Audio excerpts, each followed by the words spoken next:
안녕하세요. 고창수 PD입니다. 오늘은 지난번 얘기 드린 거에 이어서 인공지능하고 로봇 저널리즘에 대한 얘기, 국내 사례에 대해서 얘기를 좀 드리도록 하겠습니다. 제가 옆에 이제 노트북 화면에 띄우는 기사를 보시면 꽤 많은 그 언론사들이 로봇을 이용해서 인공지능, 로봇이라고 저희가 표현하는데 사실은 인공지능이죠. 인공지능이 기사를 이제 쓰는 그런 프로그램들을 사실은 활용하고 있습니다. 이 처음에 이제 국내 로봇 저널리즘을 사용한 그 언론사는 파이낸셜이었는데, 파이낸셜에서는 처음에 사실은 굉장히 제한된 분야에 이 인공지능을 활용한 기사를 만들어냈습니다. 이거는 어쩔 수, 처음 시작했으니까 아무래도 이게 과연 소비자들한테 어떤 이제 반응을 얻을지에 대해서 확신이 없었을 테니까 어쩔 수 없는 부분이 좀 있었을 거고요.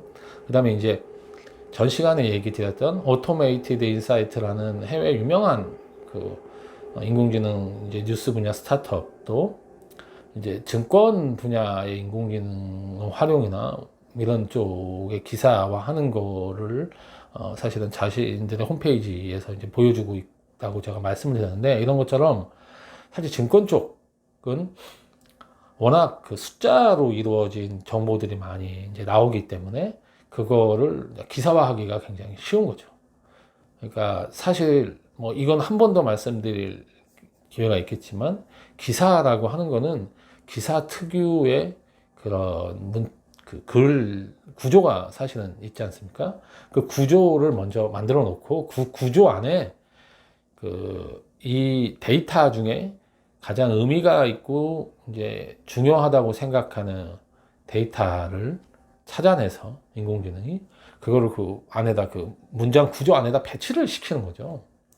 일테면 아주 쉽게 얘기 드리면, 코스피가 오늘 만약에 2000선을 넘었다 라고 얘기를 하면, 사실은 코스피 오늘 이제 지수가 나오겠죠. 2005 지수가 이제 그런 데이터가 있고, 그 다음에 이게 15포인트 오른 거다 라고 하는 그런 데이터도 있을 거예요. 네? 상승해서 15%. 사실 이걸로 기사를 그냥 쓴다 라고 하면 그 기사의 전체적인 구조라는 게 있습니다. 그래서 매달 며칠 장 마감 후에 코스피 지수는 2005로 마감이 되었습니다. 그러니까 이제 매달 며칠 마감이 되었습니다 라고 하는 거는 딱 틀에 박힌 그런 구조인 거죠. 이 구조 안에 코스피 2005라고 하는 지수를 집어넣어서 기사 이제 문장이 되는 거죠. 그 다음에 2005는 15포인트가 상승한 숫자로 이렇게 하면 또 문장이 되잖아요. 근데 그 뒤에 이 인공지능이 그럼 2005가 돼서 15포인트 상승한 것이 과연 좋은 일이냐 나쁜 일이냐를 판단을 하는 겁니다. 그래서 이게 감정선이라고 이제 표현을 하는데요. 기사에서 그 감정선을 이제 인공지능이 잡는 거죠. 그래서 좋은 일이다 라고 판단을 하면 이 기사를 굉장히 이렇게 올라서 시장이 굉장히 좋아서 하는, 굉장히 이제 뭔가 기분 좋은 어조의 기사가 되는 거고, 아니 객관적인, 아무 적이 없이 그냥 객관적인 투로 감정선을 잡을 수도 있습니다, 인공지능이. 아니면 이게 굉장히 슬픈 일이다, 폭락했으면 슬픈 일이겠죠. 이건 막 오른 거겠지만, 그럼 굉장히 슬픈 그런 톤으로도 쓸 수가 있습니다. 그래서 감정선을 잡는다고 얘기를 하는데, 기사를 작성하는데, 글을 쓰는데 이게 굉장히 중요한 부분, 인공지능한테는 굉장히 중요한 부분입니다. 어떻게 감정선을 잡고 그 문장의 구조를 만든 다음에 그 구조 안에 그 가장 중요한 데이터, 키가 되는 데이터를 뽑아서 그 안에다 이렇게 집어넣어서 배치를 하는 그런 형태로 기사를 쓰는 거죠. 그래서 이제 제가 앞 시간에 그런 거를 자연어 생성이라는 용어로 부른다라고 말씀을 드렸습니다. 그래서 인공지능의 글을 쓸 때, 그 다음에 이제 말을 할 때 이 자연어 생성이라고 하는 기술이 굉장히 중요한 기술이고, 얼마나 자연스럽게 이 문장을 만들어내고 또 이 만들어낸 문장을 말로 표현하느냐라고 하는 거는 뭐 인공지능 기술의 영역에 들어가는 부분이겠죠. 실제적으로. 그래서 사실 이제 파이낸셜 타임스가 한 지가, 그렇게 이제 오래 뭐 되진 않았지만 시작한 지가, 이 로봇 기사를 국내에 처음으로 도입을 해서 실시한 이후에 이게 뭐 특정 분야, 모든 분야로 다 뭐 했다기보다는 주로 아무래도 데이터가 좀 많은 증권이라든지 그 다음에 스포츠 이런 쪽에 활용을 조금 더 딴 데보다는 많이 하고 있는 것 같습니다. 조금 더 뭐 또 감정적이거나 뭔가 가치 판단이 들어가야 되는 부분이나 이런 쪽보다는 기사는 정보 전달 위주인 분야가 훨씬 더 로봇 저널리즘을 처음에 적용하기에 적당했던 것이죠. 그래서 그쪽으로 굉장히 로봇 저널리즘 관련돼서 연구도 많이 되고, 그래서 굉장히 많은 로봇 저널리즘 알고리즘이 지금 기업들에 의해서 만들어져서 이런 언론사들이 실제로 이제 활용을 하고 있습니다. 그건 이제 로봇 저널리즘의 로봇가 기사를 쓰는 게 좋은 점이라고 한다면, 사실은 수없이 많은 기사를 데이터에 이제 제공만 된다고 하면 쓸 수 있다는 거죠. 그래서 사실은 실제로 이 알고리즘을 개발하는데 어느 정도 금액이 들어가고 운영하는데 어느 정도 이제 자금이 들어가냐 하는 거하고 인건비가 어느 정도 되느냐 하는 거를 맞춰서, 인건비보다는 이거를 활용하는 게 훨씬 의미가 있다고 생각하면 이 로봇 기자를 이제 활용을 하는 거죠. 그래서 로봇 저널리즘이 더 활성화. 이 결국은 사실은 저희가 이 미래 기술을 얘기하고 이럴 때, 인공지능 얘기도 마찬가지지만, 인공지능이 앞으로 이게 우리 사회에 과연 어떤 변화를 줄 거냐 하는 부분도 굉장히 중요하지만, 이게 당장에 활용이 될 거냐 말 거냐 하는 거는 결국은 기존에 있던 돈을 인공지능이 세이브 시켜줄 수 있느냐 하는 게 굉장히 중요한 포인트입니다. 실제적으로.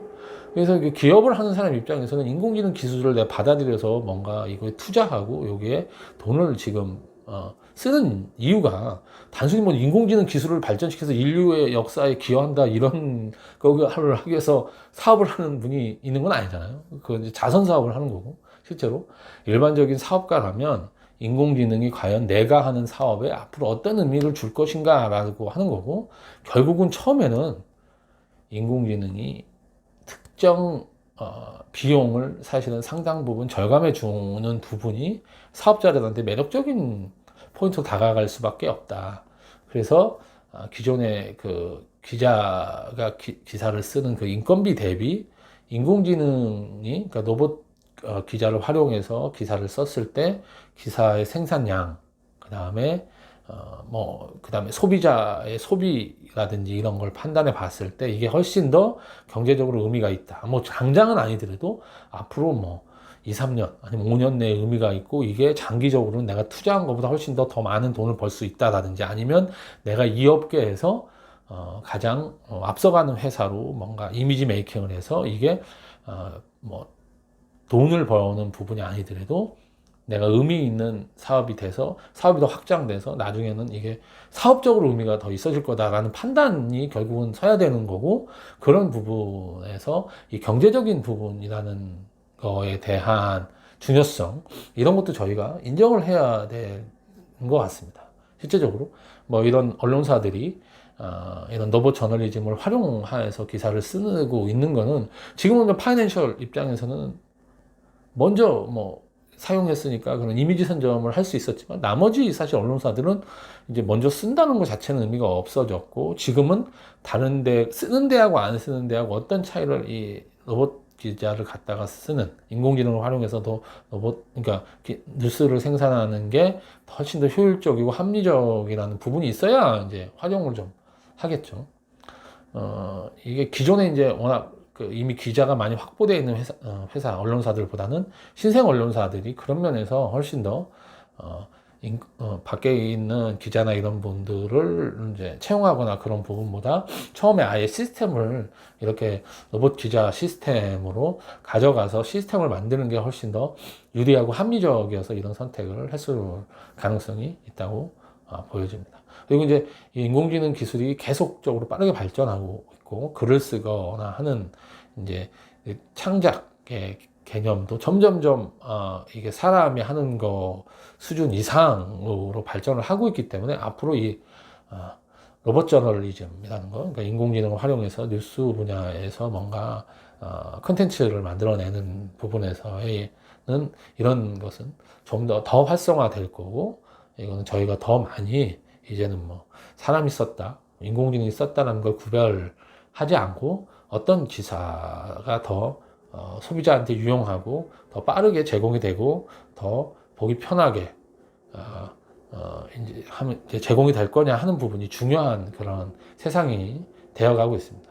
그래서 이제 미디어 산업이라는 거, 그 컨텐츠 산업, 그리고 뉴스 쪽도 굉장히 빠르게 변화하고 있기 때문에 이 분야에서 뭔가 일을 하고 있는 분들은 이제 인공지능이라고 하는 것을 이제 모두가 자연스럽게 받아들여서 어떻게 내가 인공지능을 활용하고 인공지능 시대에 어떤 일을 내가 하는 것이 훨씬 더 나의 부가가치를 높일 것이냐 하는 이제 굉장히 깊은 심도 깊은 고민을 좀 해야만 되는 시점이 지금 왔고 앞으로는 더 이런 고민이 꼭 필요한 필수적인 시대가 될 거다 이렇게 생각을 하고 있습니다. 예, 들어주셔서 감사합니다. 다음에 또 뵙겠습니다.